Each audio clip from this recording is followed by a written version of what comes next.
My own mother casually admitted she sold my newly paid-off car to cover her hidden credit card debt, expecting me to just accept the devastating loss.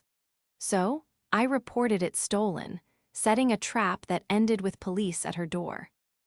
Before we continue today's story, we have an urgent announcement to make. Due to technical issues, we are pivoting towards another channel. Please subscribe to our new channel, Inherited Revenge. You can find the link in the video description, the pinned comment, and the collaboration tag on this video. Make sure to switch over now so you don't miss out. Thank you for your support. Now back to the story. The exhaustion was sitting in my bones like lead. I was 29 years old, working as a senior data systems engineer, and for the past 14 months, I had been pulling 80-hour weeks. The dark circles under my eyes were practically permanent, and my diet had consisted almost entirely of lukewarm coffee and whatever I could microwave in under 3 minutes. But all of that soul-crushing fatigue was supposed to be worth it. I had done it. I had fully paid off my brand new 2024 Camry. $34,000, completely wiped out in record time. It was my first major, tangible victory as an adult, a gleaming symbol of my financial independence. Because I traveled extensively for on-site server installations, I had made the entirely logical, but ultimately fatal, decision to leave the car parked safely in the climate-controlled garage at my mother's house, while I was on a grueling 6-week contract in London. I had even left a spare key and an envelope of important documents, including the title, locked in what I thought was a secure firebox in her guest room closet. I arrived straight from the airport, hauling my heavy suitcase up the driveway. My head was pounding with jet lag, and a scratchy, dry cough was clawing at my throat. All I wanted was to slide into the driver's seat of my own car, breathe in that lingering new car scent, and drive back to my apartment to sleep for 2 days straight. I punched the code into the keypad outside the garage. The heavy door rattled and began its slow ascent. I stood there, blinking against the harsh afternoon sun, waiting for the familiar gleam of the metallic gray paint. But as the door rose higher, my stomach suddenly plummeted into my shoes. The garage was empty. There were a few cardboard boxes, a dusty bicycle, and a grease stain on the concrete. Nothing else. Panic, sharp and icy, spiked in my chest. I dropped my suitcase handle. It hit the driveway with a loud clatter. I pulled out my phone, my thumbs fumbling over the screen, ready to dial the police. Before I could even open the keypad, the side door of the house swung open. My mother, Brenda, stepped out. She was 56, but spent an exorbitant amount of time and resources looking 10 years younger. She was wearing a perfectly tailored silk blouse, her hair was freshly blown out, and she held a delicate ceramic mug of green tea. She looked completely unbothered, radiant even. "Abigail, you're back early," she said, her voice a sing-song melody of artificial sweetness. "Mom," I gasped, pointing a shaking finger at the empty concrete. "Where is my car? My car is gone. Did someone break in?" Brenda took a slow, deliberate sip of her tea. She didn't look at the garage. She looked right at me, her eyes flat and devoid of any genuine concern. "Oh, don't overreact, sweetheart," she said casually, waving her free hand as if swatting away a minor annoyance. "Nobody broke in." "Then where is it?" I demanded, my voice cracking. The pounding in my head amplified. Brenda sighed, a heavy, put-upon sound that suggested I was being entirely unreasonable. She leaned against the doorframe, adjusting the collar of her silk blouse. "I sold it, Abigail," she stated. Her tone was so impossibly nonchalant, she might as well have been telling me she threw out a carton of expired milk. "I had to pay off my credit card.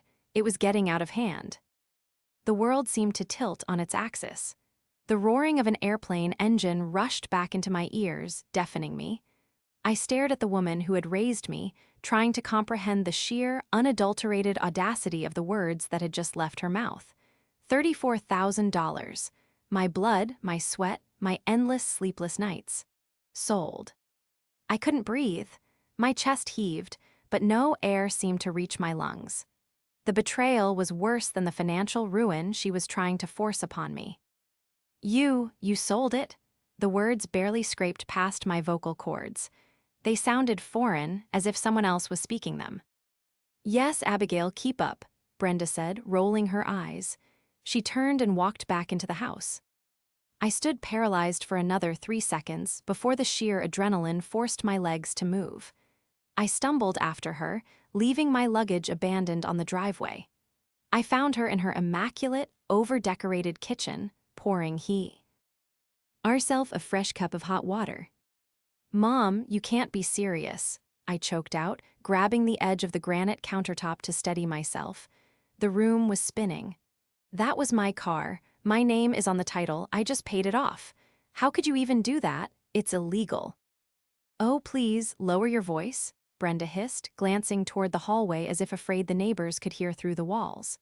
"It wasn't complicated. I found the spare key in that silly little lockbox of yours. Honestly, Abigail, a child could pick that thing. And since you had the title in there, I just signed it over. I am your mother, after all." The buyer didn't ask too many questions. I told him you were going through a rough patch and needed the cash immediately. "A rough patch," I screamed, the jet lag burning away, replaced by a white-hot, consuming fury. "You forged my signature. You stole a $34,000 vehicle." "Stop being so dramatic." Brenda slammed her mug onto the counter, the hot water splashing over the rim. Her face flushed with sudden defensive anger. "You have no idea the stress I've been under. The interest rates were killing me.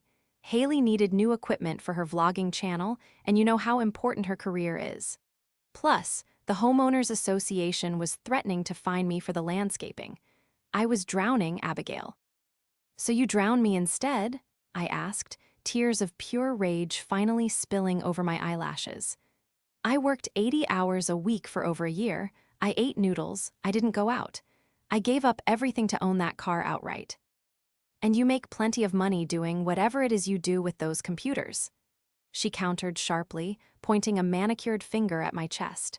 "You have no dependents. You have no mortgage. You can just buy another one. We are family, Abigail. Family helps family. You're acting incredibly selfish right now." I stared at her. The sheer entitlement, the absolute lack of remorse, was staggering. She truly believed that my hard work was simply a resource pool for her to dip into whenever her irresponsible spending caught up with her. She thought I would just cry, maybe yell for an hour, and then ultimately absorb the loss.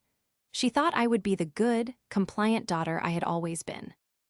My hands were shaking violently. I wanted to smash the expensive ceramic mug on the floor. I wanted to tear down the overpriced curtains she had undoubtedly bought on credit. I felt a suffocating pressure in my chest, a lifetime of yielding to her demands threatening to crush me right there in the kitchen. I turned away from her, stumbling down the hallway and locking myself in the guest bathroom. I gripped the edges of the porcelain sink, staring at my pale, exhausted reflection in the mirror. I looked broken. I looked like the perfect victim. Brenda's voice drifted through the door, muffled but still dripping with annoyance. "Are you going to sulk all day? Because Haley is coming over later, and I don't want your negative energy ruining the evening." I turned on the cold water and splashed it onto my face. The icy shock cleared the fog in my brain. My breathing began to slow, the erratic gasps smoothing out into deep, measured intakes of air. She thought she had won. She thought she had outsmarted me and backed me into a corner where I had no choice but to accept her narrative of family sacrifice. But she had forgotten one crucial thing, to understand how my mother could look me in the eye and justify stealing a vehicle worth tens of thousands of dollars. You have to understand the dynamic that had governed our household for decades. Brenda was a woman who lived exclusively for appearances. To the outside world, she was a sophisticated, successful, boutique consultant. A vague title she used to describe occasionally giving terrible interior design advice to her equally vapid friends. In reality, she was chronically unemployed and aggressively addicted to living beyond her means. Her entire existence was funded by a perilous house of cards built on maxed-out credit lines, predatory loans, and whatever money she could guilt out of her children. Or rather, guilt out of me. My younger sister, Haley, was 24 and the undisputed golden child. Haley had inherited our mother's talent for spending and her aversion to actual labor.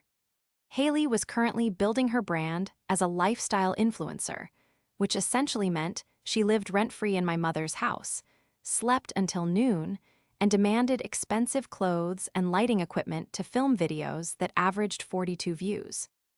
Brenda enabled this entirely, viewing Haley as an extension of her own desired glamorous lifestyle. I, on the other hand, was the workhorse.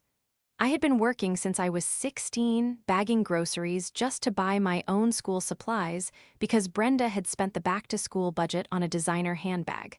I was the reliable one, the boring one, the ATM. 2 years ago, Brenda was facing foreclosure because she had stopped paying her mortgage for 6 months without telling anyone.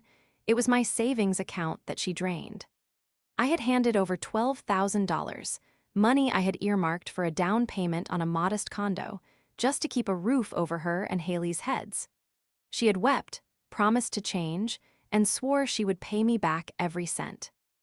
3 weeks later, she bought a $3,000 espresso machine. I stood in the guest bathroom, letting the cold water drip from my chin.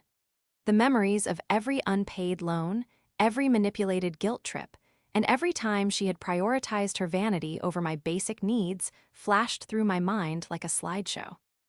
I remembered the exact tone of her voice when she demanded that rent money 2 years ago, the same entitlement, the same aggressive dismissal of my own life goals.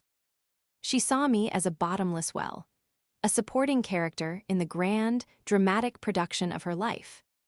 I grabbed a hand towel and slowly dried my face. The terrified, exhausted girl who had walked into the house 15 minutes ago was gone.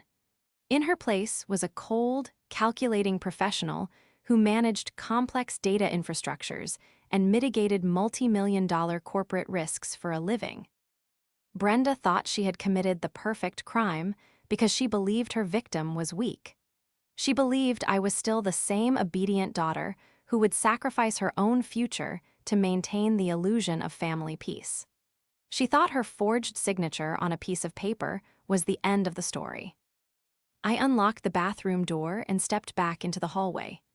The house was quiet, save for the distant sound of Brenda turning on the television in the living room. I didn't go back into the kitchen to argue. I didn't scream or cry. I simply walked out the front door, retrieved my suitcase from the driveway, and called a cab.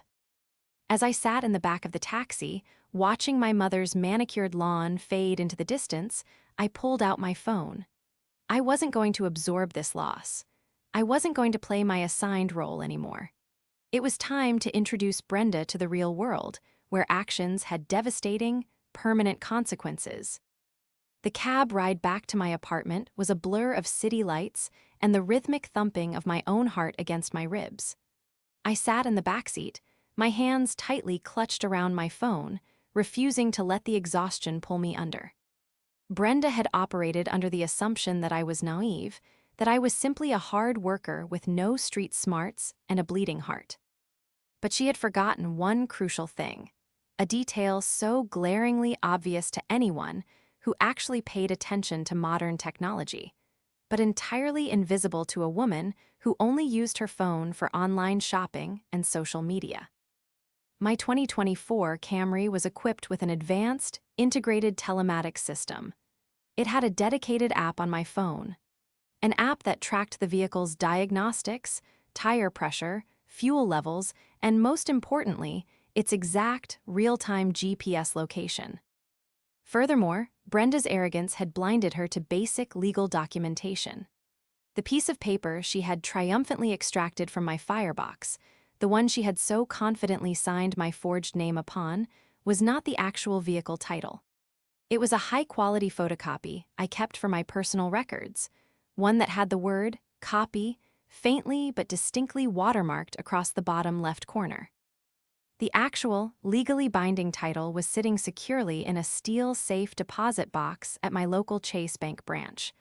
Brenda hadn't sold my car, she had sold a delusion. She had committed blatant, undeniable fraud. The moment I stepped inside my quiet, dark apartment, I didn't even bother to unpack. I dropped my suitcase by the door, walked straight to my home office, and woke up my multi-monitor workstation. The familiar hum of the cooling fans grounded me. This was my domain. I was a data systems engineer. Uncovering hidden information and tracing digital footprints was not just my job, it was my second nature. I opened the Toyota app. A map of the city materialized on the screen, and a glowing red pin dropped onto a residential street in a neighborhood roughly 12 miles away from my mother's house. The car was parked in the driveway of a modest, single-story home. I took a deep breath, picked up my phone, and dialed the police non-emergency line. The line rang 3 times before a dispatcher answered. "Central Dispatch, how can I help you?" a crisp, professional voice asked. "Hello," I said, my voice remarkably steady. "I need to report a stolen vehicle. However, I know exactly where the vehicle is currently located, and I know who possesses it." I spent the next 20 minutes giving the dispatcher every single detail. I gave them the VIN, the license plate, the make, and the model. I explained the exact circumstances. I had been out of the country, the car was stored at a family member's home, and it had been legally sold without my consent using forged documents. I explicitly stated that I was the sole legal owner and that I had the original, legitimate title in a bank vault. "I have the live GPS coordinates," I told the officer they transferred me to, a Detective Miller. "The vehicle is parked at 442 Elmira Lane. It hasn't moved for 3 hours. We are dispatching a unit to that location right now, ma'am," Detective Miller said, his tone shifting from routine to highly alert. "Do not approach the vehicle or the residence yourself. We will contact the individual in possession of the car. We will also need you to come down to the precinct tomorrow morning with the original title to file a formal grand theft and fraud report against the person who initiated the sale." "I will be there the second the doors open," I promised. After hanging up, I didn't stop. I opened a new browser window and logged into the county's public records database. If Brenda was desperate enough to commit a felony for quick cash, I needed to know exactly how deep the rot went. I paid the nominal access fee and ran a comprehensive background check on my own mother. What I found over the next 2 hours made my stomach churn. The $12,000 I had given her 2 years ago hadn't fixed anything. It had only delayed the inevitable. The screen filled with a cascading list of financial disasters. There were 3 active liens against her house from unpaid contractors. There were 2 civil judgments for defaulted personal loans. Her property taxes were wildly in arrears, and a notice of default had been filed just 10 days ago. She wasn't just drowning. She was actively pulling the ship down to the bottom of the ocean, and she had tried to use my car as a life raft. I then pulled up my sister Haley's public social media accounts.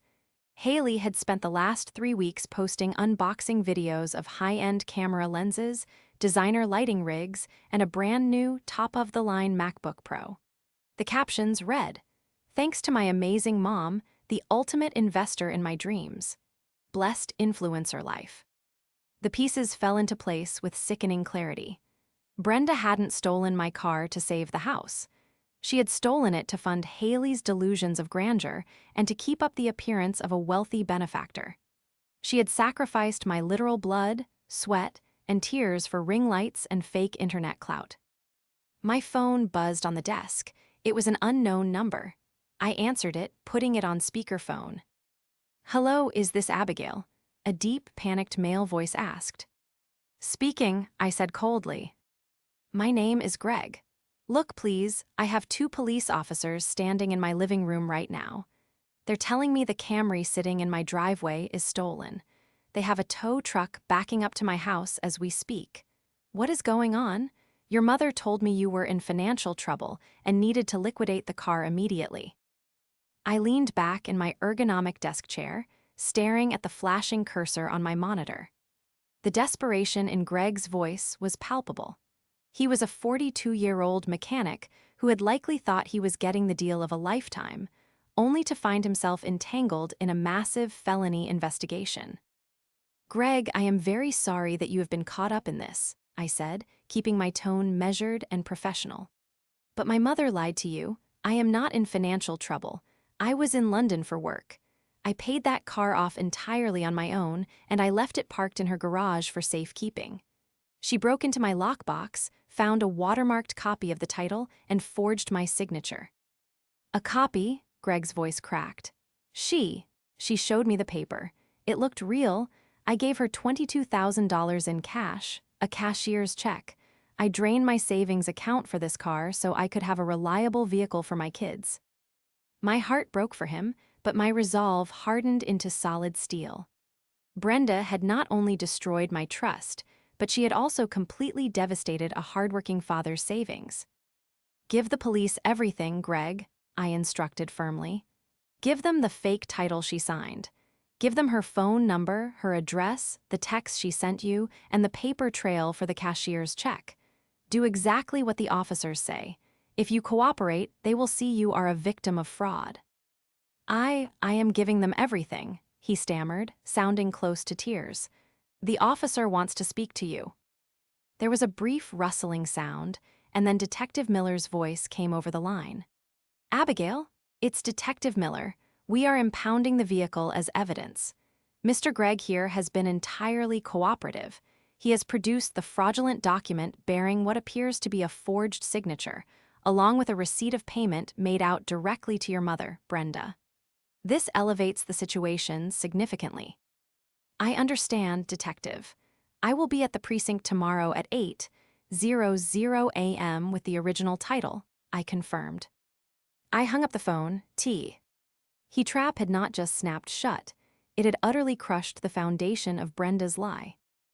Barely 10 minutes later, the violent, repeated buzzing of my apartment intercom shattered the silence. I glanced at the security monitor mounted on the wall.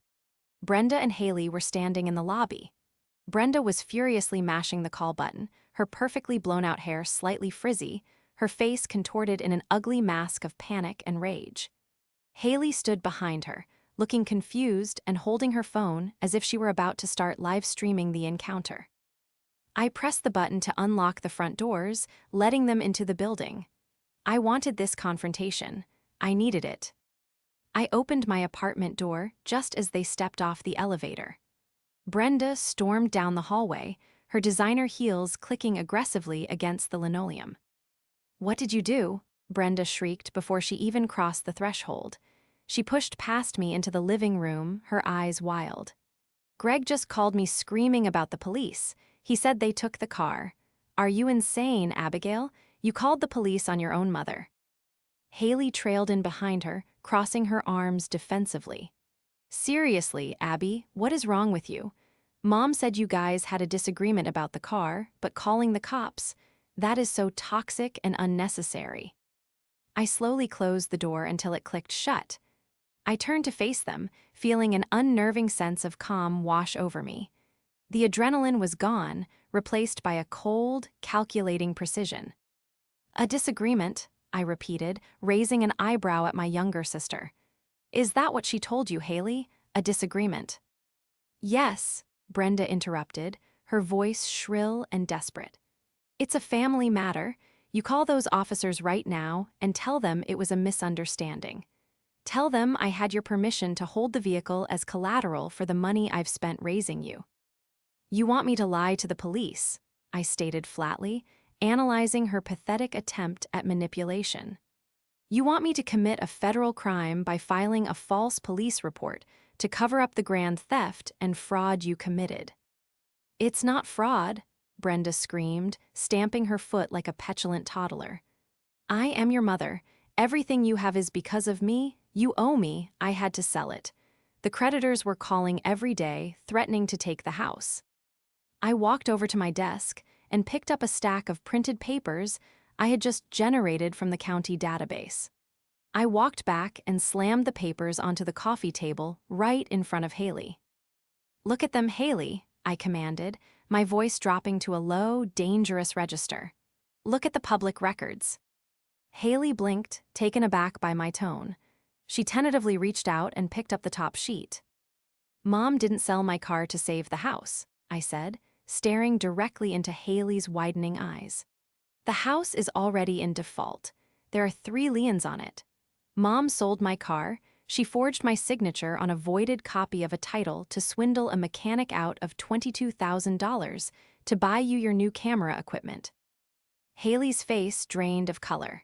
She looked from the printed notice of default in her hands to our mother, her mouth hanging open. The carefully constructed illusion of the wealthy, supportive mom was crumbling into dust right in front of her. "Mom," Haley whispered, her voice trembling. "Is this true? You said your investments paid out.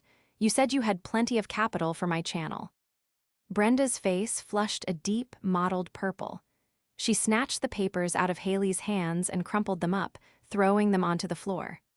"Don't listen to her. She's lying. She's always been jealous of you, Haley. She's just trying to tear our family apart because she's a miserable, lonely workaholic." "The county clerk doesn't lie, Brenda," I said coldly, dropping the title of Mom entirely. "And neither does Greg's cashier's check, which the police currently have in an evidence bag, along with the fake title you signed." Brenda let out a short, hysterical laugh. "It wasn't fake. I found it in your little box. You can't prove I forged anything. It was your car, but I'm your mother. The judge will understand." "The judge will understand that you missed the giant, watermarked word, copy, on the back of the paper because you were too greedy and rushed to look closely," I countered, taking a step toward her. The air in the room felt electric. "The real title, the legal document proving my sole ownership, has been sitting in a Chase Bank vault for 6 months." Brenda stumbled backward, her heel catching on the edge of the area rug. The arrogant sneer vanished from her face, replaced by genuine, unadulterated terror. The reality of the situation was finally penetrating her thick skull. This wasn't a family argument she could guilt her way out of. This was the criminal justice system, and it was coming for her. "No," Brenda gasped, shaking her head frantically. "No, you have to fix this, Abigail. You have to call them back, tell them you forgot, tell them you gave me verbal permission." "And what about Greg?" I asked, my voice laced with disgust. "The man whose $22,000 you stole? Do I just tell him tough luck because my mother has a shopping addiction?" "He's just some mechanic," Brenda shrieked, her mask completely slipping, revealing the ugly, elitist entitlement underneath. "He'll figure it out. I am your mother. If I go to jail, my life is ruined. My reputation in the community will be destroyed. Do you know what this will do to my boutique business?" "What business, Brenda?" I snapped, the final thread of my patience snapping. "You don't have a business. You sit around drinking tea and spending money you don't have. You are a fraud. And now you are a criminal." Haley was backing away toward the front door, tears streaming down her face. "Mom, you forged her signature. You stole a car. You bought my laptop with stolen money." "Haley, sweetheart, no, it's not like that," Brenda pleaded, turning to her golden child, desperately trying to keep her grip on at least one manipulation. "I did it for you. I did it so you could be a star. We are a team, remember." "I don't want to go to jail," Haley cried out, suddenly realizing she was in possession of goods purchased with stolen funds. "Abby, I didn't know. I swear I didn't know where the money came from." "I know you didn't, Haley," I said softly, though I offered no comfort. Haley was spoiled and oblivious, but she wasn't the mastermind. "But Mom is going to have to answer for where that money went. And if she used Greg's stolen cash to buy your equipment, the police are going to confiscate all of it as evidence." Haley let out a loud sob and ran out the front door, leaving it wide open behind her. We could hear her footsteps sprinting down the hallway toward the elevator. Brenda was left standing alone in the center of my living room. Her perfect hair was a mess. Her silk blouse looked suddenly cheap. The grandiose, untouchable matriarch had been reduced to a cornered, terrified thief. She looked at me, her eyes filled with a toxic mixture of hatred and absolute panic. She realized that the leverage was entirely in my hands, and for the first time in my 29 years of life, I was utterly refusing to yield. "You are going to regret this, Abigail," Brenda hissed, her voice shaking with impotent fury. "You are destroying your own family." "No, Brenda," I corrected her calmly, walking over and pointing toward the open door. "I am just handing over the blueprints of the destruction you caused. The police are going to build the case. Now get out of my apartment before I call them and tell them exactly where you are." I did not sleep that night. I sat in the glow of my dual monitors, watching the city skyline turn from an inky black to a bruised, pre-dawn purple, and finally to a pale, unforgiving gray. I spent those hours organizing every digital receipt, every bank statement, and every threatening text message my mother had ever sent me regarding money. I created a meticulously organized binder. I was no longer just a daughter dealing with a difficult parent. I was a data systems engineer executing a flawless system audit on the life of Brenda. At exactly 7:50 a.m., I was standing outside the heavy glass doors of the precinct, grasping a manila envelope that contained the original, watermarked, legally indisputable title to my 2024 Camry, freshly extracted from my Chase Bank's safe deposit box. My meeting with Detective Miller was swift and devastatingly efficient. He examined the genuine title, compared it to the forged photocopy Greg had provided, and shook his head in disbelief. He took my formal, sworn statement. He did not mince words about the severity of the charges: grand theft, forgery, fraud by false representation. When I walked out of that precinct at 9:30 a.m., the wheels of the criminal justice system had been irreversibly set into motion. I was sitting in a coffee shop down the street, drinking a black tea and trying to process the magnitude of what I had just done, when my phone vibrated loudly against the wooden table. It was a text message from my Aunt Susan, Brenda's older sister. "Abigail, honey, we are all gathering at your mother's house for a support luncheon at noon. She called me in tears this morning. She says the stress of your demanding job has caused you to have a severe mental breakdown and that you are having delusions about your car being stolen. We are here to stage an intervention and get you the psychiatric help you need. Please come. We love you." I stared at the screen, a cold, humorless laugh escaping my lips. A support luncheon, an intervention. Brenda was backed into a corner, facing imminent arrest, and her instinct was to throw a catered party to control the narrative. She was going to surround herself with her country club friends and extended family, painting me as a hysterical, overworked lunatic, so that when the fallout happened, she would be the tragic victim of a mentally unstable daughter. I didn't reply to Aunt Susan. I simply stood up, threw my empty cup in the trash, and walked to the nearest rental car agency. I rented an unassuming silver sedan, gripping the steering wheel as I drove back toward the suburbs.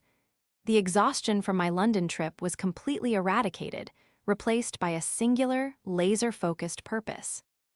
I parked half a block away from my mother's house. The driveway and the street were lined with luxury SUVs and expensive sedans. I walked up the manicured sidewalk, my organized binder tucked securely under my arm. I didn't bother knocking. I turned the handle and pushed the heavy oak front door open. The low hum of sympathetic chatter and the clinking of fine china immediately washed over me. The living room was packed. There were at least 15 people: my aunts, a few uncles, and half a dozen of Brenda's boutique consultant friends, all dressed in their daytime best, sipping sparkling water and eating tiny, crustless sandwiches. In the center of the room sat Brenda. She was perched on a velvet armchair, dabbing at her perfectly dry eyes with a lace handkerchief. She looked up as the door clicked shut behind me. The color instantly drained from her heavily contoured face. The room fell into a dead, suffocating silence. Every pair of eyes turned to me. "Abigail," Aunt Susan gasped, stepping forward with a look of deep, patronizing pity. "Oh, sweetheart, you look exhausted. We are so glad you came. Your mother has been absolutely beside herself with worry about your mental state." "My mental state is perfectly fine, Susan," I said, my voice projecting clearly and calmly across the silent room. I did not break eye contact with my mother. I am here because Brenda called you all here under false pretenses. She is not a concerned mother. She is a criminal desperately trying to build a jury of her peers before the actual authorities arrive." A collective gasp echoed through the living room. One of Brenda's friends, a woman draped in expensive pearls, clutched her chest. "Abigail, how can you speak to your mother that way? She is terrified for your health. She told us about your delusions regarding the car." "Delusions?" I asked, taking a slow, deliberate step into the center of the room. I held up the thick binder. "Is that what she called it? Did she tell you that yesterday afternoon, while I was flying home from a 6-week work contract, she broke into my personal firebox? Did she tell you she took a voided photocopy of my vehicle's title, forged my legal signature, and sold my newly paid-off car to a mechanic named Greg for $22,000 in cash?" "Stop it!" Brenda shrieked, leaping to her feet. The lace handkerchief fluttered to the floor. Her voice was shrill, panicked, and utterly devoid of its usual polished elegance. "Susan, don't listen to her. The doctor said she might lash out. She's having a psychotic break." "I spent my morning at the 4th Precinct, Brenda," I stated loudly, cutting through her hysterical screaming. I opened the binder and pulled out the carbon copy of the police report I had just filed. I held it up for the entire room to see. I just handed over the original, watermarked title of my vehicle to Detective Miller. The vehicle has been impounded by the state. The cashier's check you deposited, the one you stole from a hardworking father of 2, is currently sitting in an evidence locker. The guests were frozen, their eyes darting rapidly between my steady, uncompromising posture and Brenda's frantic, unraveling demeanor. "You're lying," Brenda screamed, taking a threatening step toward me.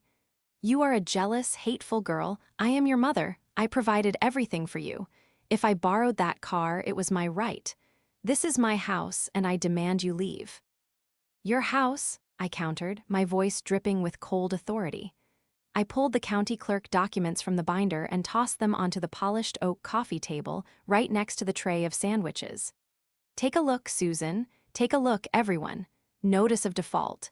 3 active contractor liens, 2 civil judgments. She didn't sell my car to help the family. She sold it because her massive, hidden mountain of debt is finally burying her." Aunt Susan tentatively reached forward and picked up the documents.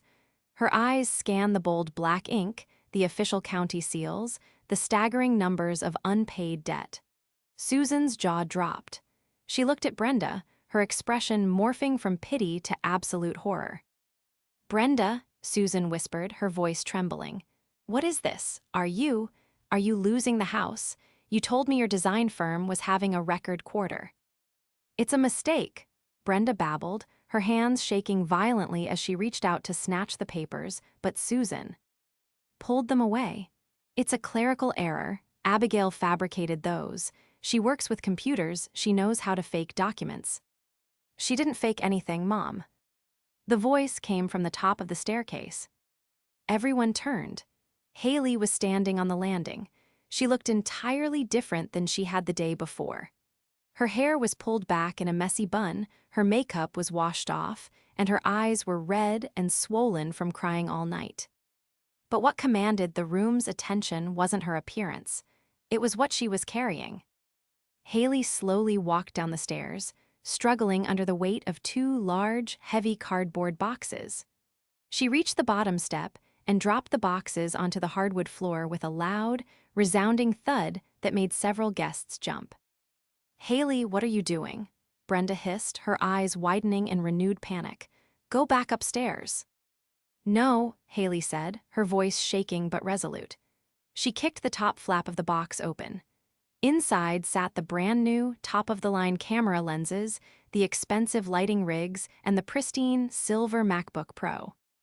"Mom bought all of this for me 3 days ago," Haley said, looking directly at Aunt Susan and the crowd of terrified guests.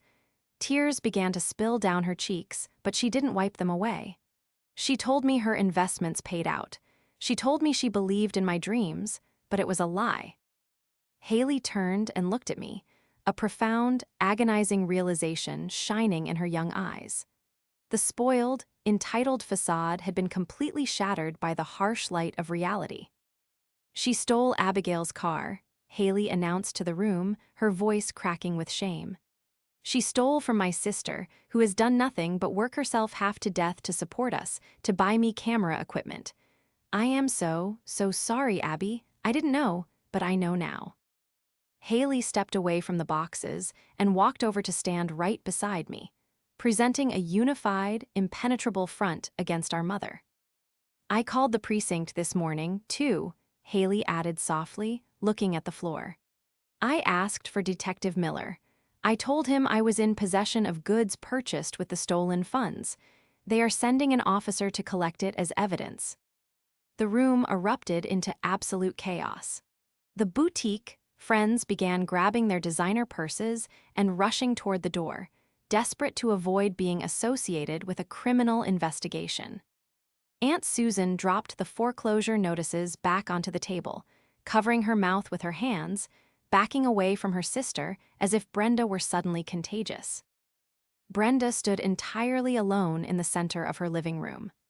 The grand audience she had assembled to validate her lies had just witnessed her complete and utter destruction. She looked at me, then at Haley, her chest heaving, her mouth opening and closing wordlessly as the reality of her total isolation finally set in.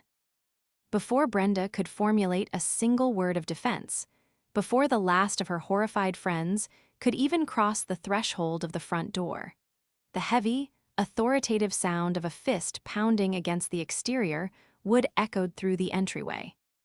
"Police department," a deep voice called out. "Open the door." The remaining guests froze in their tracks. Brenda let out a pathetic, high-pitched whimper, her knees buckling slightly as she grabbed the back of the velvet armchair for support. Aunt Susan, pale and trembling, reached out and pulled the front door open. Detective Miller stood on the porch, flanked by two uniformed patrol officers. His expression was stern, professional, and entirely devoid of the sympathy Brenda usually commanded from the men she manipulated. He stepped into the house, his eyes scanning the chaotic scene before landing squarely on my mother. "Brenda?" Detective Miller asked, his hand resting casually near his utility belt. "Officer, please, there has been a terrible misunderstanding," Brenda cried out, her voice reverting to that sickening, artificial sweetness, though it was now laced with pure terror. She took a step toward him, holding her hands out pleadingly. "This is just a family dispute. My daughters are very upset with me over a financial disagreement. You don't need to be here. We are handling this privately." Detective Miller didn't even blink. He pulled a folded document from his jacket pocket. "Ma'am, I have a warrant for your arrest," he stated, his voice booming over the quiet whimpers of Aunt Susan. "You are being charged with grand theft, auto, forgery, and criminal fraud. Turn around and place your hands behind your back." "No," Brenda shrieked, scrambling backward, her designer heels slipping on the hardwood floor. "No, you can't. I am a respected member of this community. You can't do this. Abigail, tell them. Tell them you gave me permission. Haley, help me." Neither Haley nor I moved a single muscle. We stood shoulder to shoulder, bearing witness to the inevitable consequence of a life. Time of entitlement. The two uniformed officers stepped forward, swiftly closing the distance. They caught Brenda by the arms, spinning her around. The sharp, metallic click of the handcuffs echoing through the vaulted living room was the most definitive, satisfying sound I had ever heard in my life. "Brenda, you have the right to remain silent," Detective Miller recited calmly, ignoring her hysterical sobbing and kicking as the officers began to march her toward the door. "Anything you say can and will be used against you in a court of law." Brenda was dragged out the front door, her perfectly blown-out hair a tangled mess, her silk blouse wrinkled. I watched through the large bay window as they led her down the manicured walkway, past the luxury cars of her fleeing friends, and placed her into the back of the marked police cruiser. The neighbors were standing on their lawns, pointing and whispering. The social exile she had feared more than anything else was instantaneous and absolute. As the cruiser pulled away, the flashing red and blue lights reflecting off the windows of the impending foreclosed house, the heavy, suffocating atmosphere in the room finally broke. Aunt Susan left shortly after, too ashamed to even look me in the eye. Haley and I were left alone in the quiet, echoing house. We sat down on the front porch steps, side by side, looking out at the empty driveway where my car used to be. For a long time, neither of us spoke. We just sat there, breathing in the cool afternoon air, letting the adrenaline drain from our systems. "I'm sorry, Abby," Haley finally whispered, her voice thick with emotion. She pulled her knees up to her chest, looking small and fragile. "I was so stupid. I just wanted to believe her. I wanted the easy way out. I never wanted it to be at your expense." I looked at my younger sister. For years, I had resented her. I had viewed her as an extension of Brenda's greed, but in that crucial, defining moment in the living room, Haley had made a choice. She had chosen the truth over her own comfort. She had chosen me. I reached out and wrapped my arm around her shoulders, pulling her close. She leaned into me, resting her head against my arm, and finally began to cry in earnest. "I know, Haley," I said softly, resting my chin on her head. "I know, it's over now. The cycle stops here. We're going to have to set some very strict boundaries moving forward, and you are going to have to learn how to support yourself. But you aren't alone. You have me, and I will help you figure it out the right way." The healing wasn't going to happen overnight, but for the first time in my life, I felt a genuine, honest connection with my sister. The toxic weed that had choked our family had been ripped out by the roots. The following weeks were a whirlwind of legal proceedings. Brenda's house was formally seized by the bank. With her fraud exposed, her credit completely destroyed, and her social standing obliterated, she was facing significant jail time. But my priority was ensuring justice for the collateral damage. I couldn't legally give Greg his money back. The cashier's check was tied up in the criminal evidence process, and Brenda had already spent thousands of it before she was caught. But I wasn't going to let a hardworking father take the fall for my mother's crimes. Using my corporate network, I reached out to a high-powered fraud attorney I had consulted with on previous data breach contracts. I explained the situation, the undeniable paper trail, and Greg's total innocence. Moved by the story, the attorney took Greg's case pro bono. Within a month, they successfully sued the bank that had issued the fraudulent loan and utilized their fraud insurance to fully reimburse Greg for his $22,000. Greg called me the day the funds cleared, weeping with gratitude, thanking me for not abandoning him in the crossfire. As for me, the legal system recognized the theft, and my insurance provider, after a lengthy review of the police reports and the recovered forged documents, issued a full payout for the value of the stolen 2024 Camry. 3 months later, I stood by the floor-to-ceiling windows of my apartment, sipping a cup of hot coffee and looking out over the city skyline. The dark circles under my eyes were finally fading. The exhaustion was gone. I had taken the insurance payout, and instead of buying a new car right away, I invested it into a high-yield portfolio. I didn't need a car for the city right now. What I needed was exactly what I had finally achieved: peace, vindication, and the absolute certainty that my hard work belonged to me and me alone. The trap I had set hadn't just caught a thief. It had set me completely free.